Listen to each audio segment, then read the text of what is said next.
Andrew, breakfast has two opposite internet personalities. Either it is the sacred meal your teacher warned you never to miss, or it is a trap that ruins fasting. When people ask, is breakfast essential? What is the cleanest evidence-based way to start? I would define breakfast as an exposure, not a virtue. Your body sees incoming energy, carbohydrate type, protein, fat, fiber, sodium, and timing after an overnight fast. A bowl of sweet cereal, a coffee shop pastry, eggs with whole grain toast, and no breakfast at all are four different metabolic experiments. So the question is rarely, breakfast? Yes or no? It is compared with what, in whom, and by which outcome. The strongest pro-breakfast headlines often come from observational data. In children and teens, a 2026 systematic review found skipping breakfast was associated with higher odds of overweight or obesity, with an odds ratio around 1.26. That is a signal worth noticing, especially for routines and food access.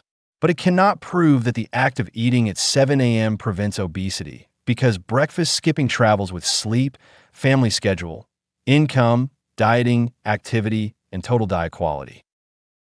Randomized data complicate the slogan. In one 12-week trial in adults with obesity, an 8-hour time-restricted eating group became much less likely to report breakfast and ate about 1.1 fewer meals per day. Their energy intake fell by roughly 469 calories per day, and their changes were not statistically different from a 15% energy restriction group. That does not prove skipping breakfast is magic. It shows that shortening the eating window can reduce intake for some adults. So if someone says, I skipped breakfast and lost weight, the honest response is not to argue with their scale. It is to ask what changed. Did they simply remove a meal? Or did lunch explode?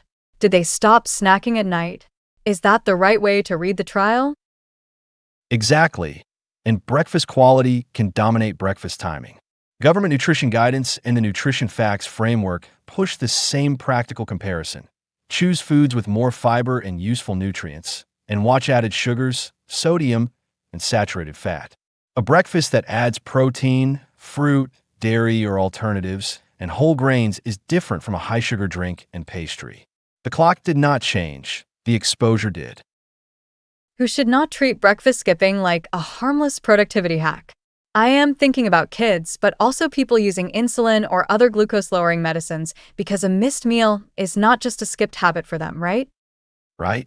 A useful breakfast lesson comes from children and young people with type 1 diabetes.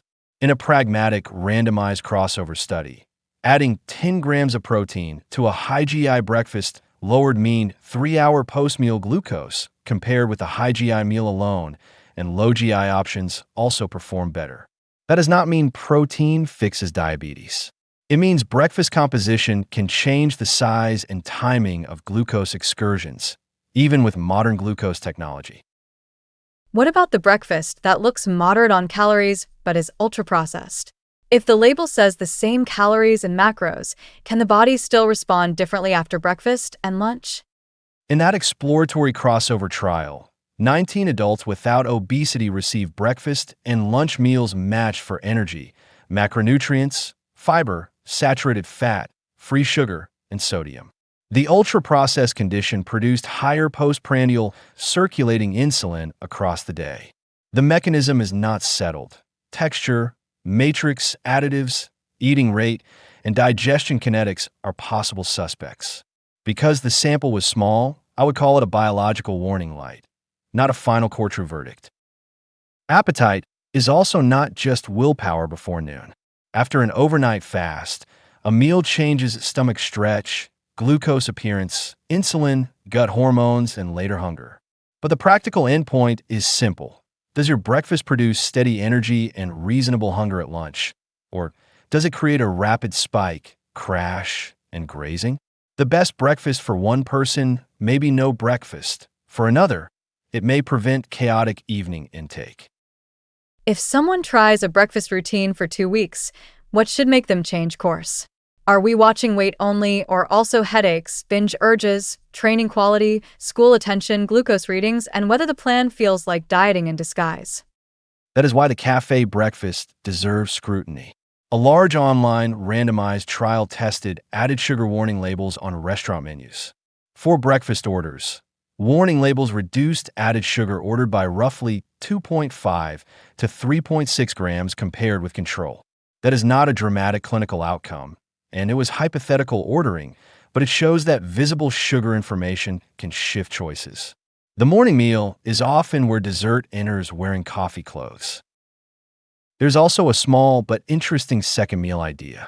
In a randomized, double-blind crossover study, mulberry leaf and water chestnut husk tea before breakfast attenuated interstitial glucose after breakfast and after lunch in healthy adults. I would not sell that as a breakfast supplement mandate. The more durable takeaway is that breakfast can influence later glucose handling and meal composition. Carbohydrate quality and possibly pre-meal exposures can echo beyond the first plate. Before we land the plane, who should get individual advice before changing breakfast timing? I would include pregnancy, children, athletes doing early sessions, people with diabetes medications, older adults with poor appetite, eating disorders, and medical conditions where missed meals are not neutral. Is that too cautious? Not too cautious. For most healthy adults, I would run 3 tests. First, quality. Can breakfast include protein, fiber-rich carbohydrate, and minimally processed foods without a sugar bomb? Second, appetite. Does it reduce later grazing or make you hungrier? Third, schedule. Does eating or delaying breakfast fit sleep, work, training, and medication realities? If breakfast passes those tests, keep it. If skipping passes them and total nutrition stays strong, that can be reasonable too. So the compressed answer is this. Breakfast is not automatically the most important meal, and skipping it is not automatically enlightened. Observational studies suggest breakfast skipping travels with risk in children, while trials show some adults can reduce intake by narrowing eating windows. The physiology points back to the plate: protein, fiber, processing, glycemic load, and added sugar. Treat breakfast as a tool. Keep the version that makes the rest of your day healthier.